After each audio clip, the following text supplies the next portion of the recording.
টিটিএডিসিতে 110টি শূন্যপদ পূরণের লক্ষ্যে রবিবার দিন পরীক্ষা অনুষ্ঠিত হওয়ার কথা ছিল। পূর্বসূচি অনুযায়ী রবিবার দিন পরীক্ষার তারিখ, কিন্তু হঠাৎ করে দেখা যায় অ্যান্সার কি অর্থাৎ উত্তরপত্র ফাঁস হয়ে গেছে।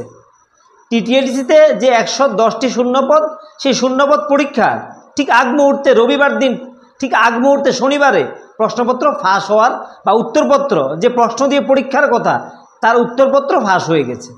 টিটিএডিসিতে সাব জোনাল ডেভেলপমেন্ট অফিসার এবং ডেপুটি প্রিন্সিপাল 110টি শূন্যপদ পূরণের পরীক্ষা দিনক্ষণ ছিল রবিবার দিন। সারা রাজ্যের মধ্যে 71টি স্কুল এবং কলেজকে বেছে নেওয়া হয়েছিল পরীক্ষার কেন্দ্র হিসেবে। সব প্রস্তুতি চূড়ান্ত পর্যায়ে ছিল। রবিবার দিন পরীক্ষা, এই 2 ঘন্টার পরীক্ষা, তার জন্য বিভিন্ন জেলা সারা রাজ্য থেকে যে চাকরি প্রত্যাশীরা ছিল বা পরীক্ষার্থীরা ছিল তাদের অনেকেই কিন্তু বহিরাজ্যে অবস্থান করছিল।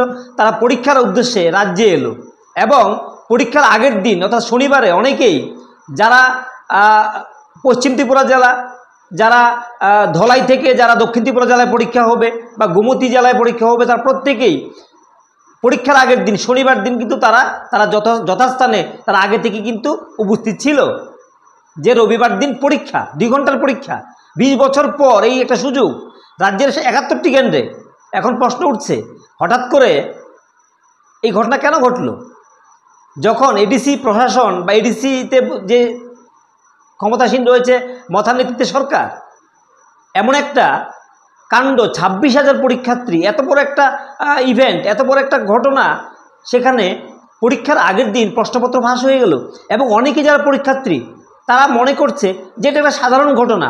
হয়তো যারা কমিটিতে ছিল, তারা যারা প্রশ্ন দায়িত্বে ছিলেন বা কোথাও জেরক্স করা হয়েছিল সেখান থেকে ফাঁস হয়ে গেছে। এবং আমরা যখন সংবাদ পরিবেশন করছি রবিবার দিন সন্ধ্যা নাগাদ অ্যাডভাইজার চমনি থেকে চন্দন সরকার নামে বা চন্দন সাহা নামে একজন ব্যক্তিকে জেরক্স দোকানের মালিককে গ্রেপ্তার করা হলো।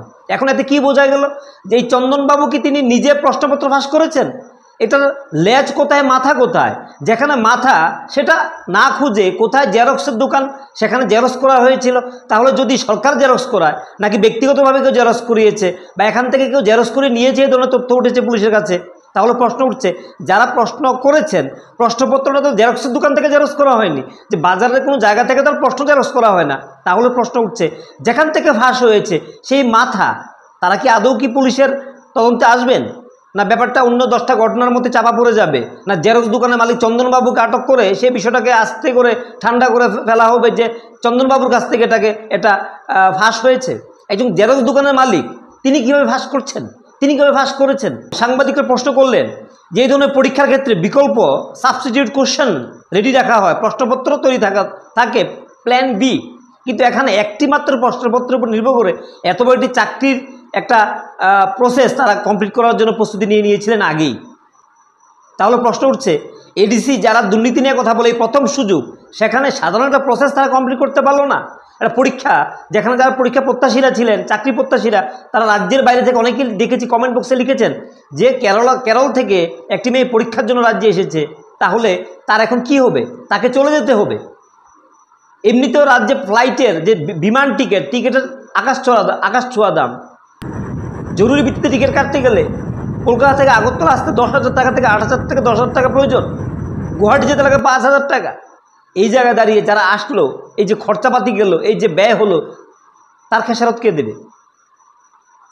এত বড় একটা প্রসেস, এটাকে যারা শুধু ফাঁস হিসেবে দেখছেন তা নয়, এটা নিয়ে একটা অন্য ধরনের একটা গেম ছিল এবং নিজের লোকদেরকে চাকরি পাইয়ে দেওয়ার জন্য কিন্তু এই ধরনের একটা ঘটনা হতে পারে বলে কিন্তু আলোচনা আসছে যে এই চাকরিগুলি 110টি পোস্ট, সেখানে এই প্রশ্নপত্র একটিমাত্র প্রশ্নপত্র দিয়ে পরীক্ষার প্রস্তুতি এবং এইভাবে প্রশ্নপত্র ফাঁস হয়ে যাওয়া এটা কোনো সাধারণ ঘটনা না।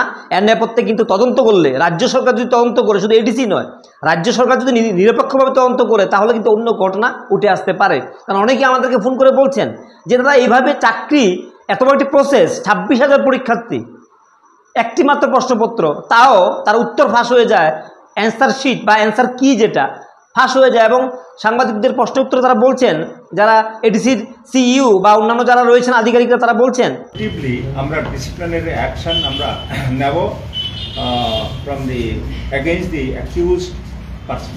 স্যার কিভাবে এই আনসার কিগুলো মানে লিক হলো, কিভাবে লিক হলো? আপনাদের এডিসি প্রশাসনের কেউ জড়িত রয়েছে বলে মনে করছেন? এবং আমরা দেখেন, আমি বলতে চাই, বিশেষ করে as a CEO of Tripura tribal areas autonomous district council, আমরা বলে আসতেছি যে we are talking about the good governance, যেখানে আমরা ট্রান্সপারেন্সি আমরা মেনটেন করছি, এবং আমরা অ্যাডমিনিস্ট্রেশনের তরফ থেকে আমরা একটা রিক্রুটমেন্ট আমরা কনস্টিটিউট করেছিলাম। স্যার, আপনি রাজ্য প্রশাসনের একজন উচ্চপদস্থ আধিকারিক, ত্রিপুরাতে এরকম হয়েছে যে পরীক্ষার আগের দিন এরকম আনসার কি লিক হওয়ার ঘটনা নাকি প্রথম? না, এই প্রথম হয়েছে আমাদের এডিসি অ্যাডমিনিস্ট্রেশনে, আর কখনো হয়নি। এর আগেও আমরা কম্পিটিটিভ এক্সামিনেশন কন্ডাক্ট করেছি, say for engineers, for agriculture officer, এবং বিভিন্ন পদের জন্য আমরা পরীক্ষা নিয়েছিলাম। আনফর্চুনেটলি এটা হয়েছে, তার জন্য আমরা যথোপযুক্ত অ্যাজ পার রুল আমরা অ্যাকশন নিচ্ছি। দেন 20 years, for the last 20 years that has not been recorded. যেহেতু কালকে এক্সামটা একেবারে পিক আওয়ারে প্রায় 26,000 স্টুডেন্ট, স্যার অনেকে এমন দেখা গেছে যারা ওয়াইএ বাড়ি তাদের পরীক্ষা পড়ছে গুমতিতে। আর আপনাদের সেটটা কত ছিল স্যার? অনেকে তো ABCD এরকম থাকে, আপনাদের কি একটাই কোয়েশ্চেন সেট ছিল?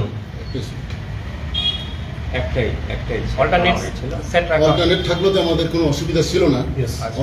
অল্টারনেটিভ প্রশ্ন যদি থাকতো আমরা কালকেই নিয়ে নিতে পারতাম। এডিসির সিইউ বা অন্যান্য যারা রয়েছেন আধিকারিকরা, তারা বলছেন যে পরীক্ষার পরবর্তীতে তাড়াহুড়া করে বা তাড়াতাড়ি কত শীঘ্রই যে অ্যান্সার কিটা দিয়ে দেওয়া যায় তার জন্য প্রস্তুতি ছিল আগে থেকেই। মানে এটা টোটালি একটা সিনেমাটা বোঝা যাচ্ছে যে প্রশ্নপত্র ফাঁস না, এটা হচ্ছে অন্য একটা গেম বলা যেতে পারে। অনেকেই ফোন করে বলছেন, অভিযোগ করছেন, কিন্তু এই ধরনের অভিযোগ যে এটার মধ্যে অন্য একটা গেম থাকতে পারে। আপাতত এটাকে প্রশ্নপত্র ফাঁস না। এখন প্রশ্ন উঠছে, রবিবার দিন পরীক্ষা, এখন যদি পরীক্ষাটা সম্পন্ন হয়ে যেত, এটা যদি প্রকাশ্যে না আসতো, তাহলে ঘটনাটা কি ঘটতো?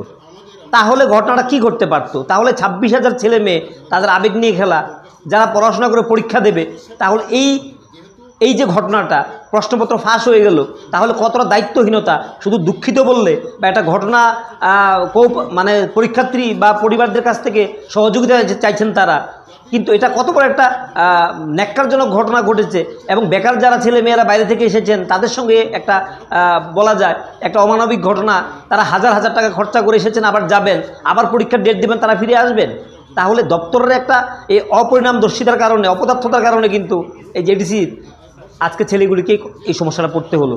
যদি প্রকাশ্যে না আসতো, তাহলে এই ধরনের প্রশ্নপত্র ফাঁস হয়ে যায় এবং 20 বছর পর এই ধরনের একটা নিয়োগ, এখানেও ব্যর্থতা, তাহলে আগামী দিনে এডিসি প্রশাসন থেকে কী আশা করা যায়? সাধারণ ছেলেমেয়েরা ফোন করছে আমাদেরকে, প্রশ্ন করছে যে এটাকে কিভাবে দেখছেন, এবং আমরা বলছি এটা পরিষ্কারভাবে শুধু এটা মাত্র প্রশ্নপত্র ফাঁস না, এর নেপথ্যে অন্য ঘটনা থাকতে পারে।